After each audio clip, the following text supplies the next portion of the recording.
I've disappeared from YouTube for the last 3 months, and honestly, it was one of the hardest decisions I've ever made.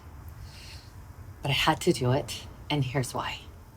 Right before I took a break, I built the Content Repurposer MVP, and it was actually successful, but it was a side project. And that led me to a choice.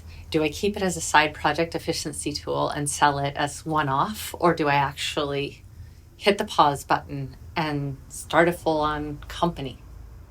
So what do I mean by building a real company? Well, that means hiring a technical co-founder, giving up a simple vibe coding approach that I had done in the MVP, and actually stepping into the CEO role for the first time, which would be something entirely new for me.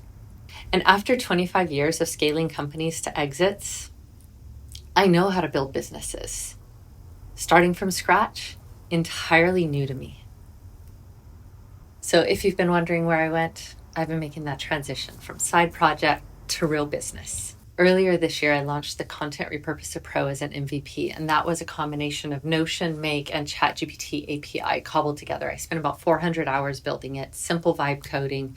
I say simple and 400 hours in the same sentence, but if you've built a real product with real code from the ground up, pre-AI, 400 hours is nothing in the grand scheme of things.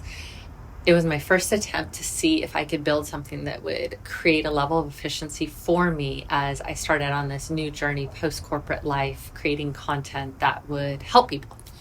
And I've arrived here. So by me using it, it saved me 14 hours a week. But when I put it up for sale and people were buying it, it proved to me that there was real demand beyond just me using it as an efficiency tool. And that required a change in my focus. It also showed me, in order to solve the problem properly, I had to build it like a real product and not have it sit in a bunch of individual systems. A few of the challenges that I encountered with the MVP version: the install was complex, it required technical knowledge to maintain, and I was at a crossroads. Keep it as a personal efficiency tool or build it as something that could actually help other founders scale. So 3 months ago, I made the call, brought in a technical co-founder, and we started building from the ground up. Not because the MVP failed, but because it succeeded. Here's what the transition has taught me about the difference between scaling versus starting.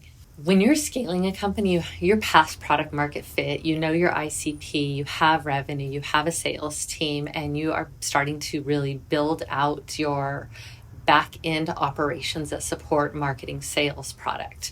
You're hiring, you're thinking about leadership roles, you're thinking about how to evolve the team that you have, skill sets, that sort of thing. You're also thinking about your costs and your profitability.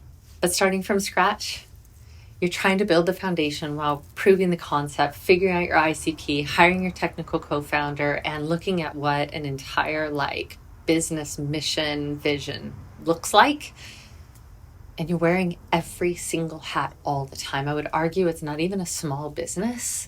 I would say this is like a micro business, right? Where you're one person, then you're two people. And I think there's nothing wrong with being a solo founder, solopreneur, going on that solo journey.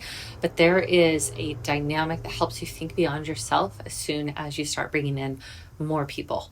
And that's something that's really special and helps a company take off, but it also adds an extra layer of friction, right? You can't just be the solo founder that has an idea and then implements the idea. And you have so many things to do and you're scrambling and running fast. And that's not to say that that's not true in a small business. It's very true in a small business, and I've worked in small businesses, but it's even more so. It's like that times 100. Which is very, very different than the scaling stage. So I want to share some of the feedback that I got from people who didn't buy the Content Repurposer Pro product, which was the MVP. 1, they didn't want to manage multiple systems. 2, they didn't have a Notion account. 3, they didn't want to have to log in or maintain. And also one of the things that was really important to them, which the Content Repurposer did well, but it didn't have the other things wrapped up in it. What it did well was preserve your authentic voice when it repurposed your content for distribution across multiple platforms. So that was something that was a positive, that I was like, okay, definitely keep that. But I need to clean up all the other things and make it be one single login and dead simple to use and require zero explanation. When somebody signs up, they log in, they're there, and they absolutely know how to use it without any other information. That was really important to me, and that wasn't happening in the MVP because, again, it was MVP and on purpose built that way. So we named the product Flow, and it does exactly that. Single login, advanced voice preservation, content vault built in, so you can have hundreds and hundreds of pieces of content ready to go for the weeks where you don't have time, or you don't have creative energy, or you're really trying to focus on running your business and not spend all of your time on content creation. Because the reality is, content creation is the marketing funnel from which people find you. It is not your business. And if you are a content creator and you're starting from a place of content creation and then you have a product to sell, the idea is that this would help you make that pivot so that your content creation is your marketing and your product then becomes your core business, because you have to be able to make that leap from content creator to business owner who also creates content. I don't know, that's pretty exciting to me. It's pretty exciting to think that not only can I help myself, but I can help other founders who are in the 0 to 1 stage, or maybe you're in the scaling stage and you've been doing content on one platform and now you need to do the content on more than one platform and you need to expand it, and you don't want to rethink or recreate or create whole sets of new content for all these other platforms from scratch. So if you're on so much as one platform and you've been creating there for any length of time, you can take all of that existing content, you drop it in Flow, and bam, you've got like 1 minute later, you've got 10 new pieces of content for all your other platforms. So for me, I'm like, how much time will that save me for all the weeks and months to come? As I'm building Flow, I can focus on running the business while using and leveraging all of the content that's in my voice, that's my original thoughts, that isn't some, I don't know, AI generated slop. I'm sorry, but that's what it is. Like if you're using ChatGPT or something like that and you're just putting stuff in and giving it parameters, it's going to spit out and formulate words in a way that is common language that everybody's using, and it's going to look very vanilla when you post it.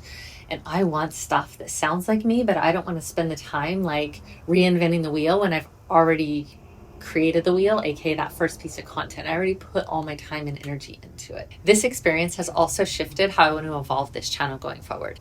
I want to share on this channel both sides of my experience, the 25 years scaling businesses and also being a founder for the first time, but with the backstop of that knowledge. So this means things like co-founder dynamics, hiring, systems decisions, efficiency, profitability, costs. I want to put it all out there and visible in front of you, because there's something about seeing somebody building before they're successful at something that I think might be really useful and valuable. It's content I would love to have right now. I wish there was a channel. I think Alex Hormozzi's channel is probably the closest thing to it, but he focuses so much on the sales and marketing.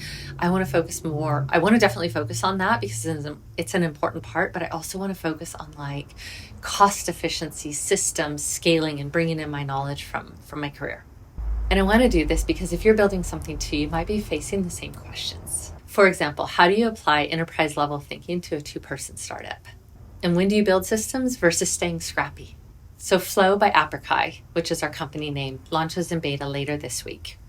I will leave a link in the description if you're curious about what it looks like, and you can sign up to be part of the beta if you'd like. And it represents everything that I've learned about bridging the gap between good enough for me and good enough to scale. So as I come back to making videos on a regular cadence, I'm super curious about your founder journey too. What is the biggest efficiency problem in your business right now? Is it hiring? Is it scaling? Is it content systems? Something else? And specifically on content, because that's what I'm obsessed with right now. Do you find yourself creating the same ideas over and over for different platforms? Or do you have drafts sitting around that you never publish because polishing them and getting them publish ready just takes too much time? I'm asking because these are the problems I'm definitely solving for myself and potentially for other founders. And one more thing that I evolved in Flow from the Content Repurposer Pro MVP to Flow as a product now is that it actually takes your raw thoughts and turns them into polished posts without losing the voice that you have in your raw thoughts. So now I can just be taking like a neighborhood walk. I can talk into my phone. I can grab that transcript, pop it in, and get all my outputs without having to spend a ton of time figuring out how I wanted to format it and what my voice sounds like, or whether it sounds like my authentic voice. So yeah, I want to know all your like content woes. If Flow sounds interesting, I've put a link in the description. No pressure. I'm more interested in building something people actually love than in hitting specific sign-up numbers.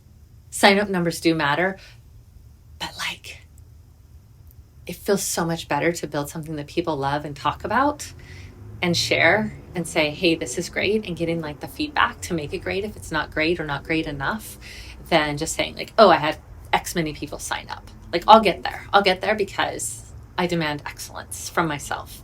So check it out. Give me feedback. I'd just love to know, like, is it helpful? Helps me, but maybe it's just me.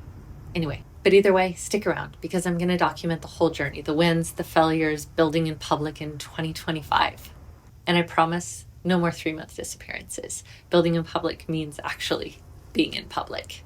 So thank you for being patient while I figured this out. It's good to be back, and I'm so excited for what comes next. And let me know in the comments what efficiency problems you've been dealing with, because chances are we're all solving similar puzzles.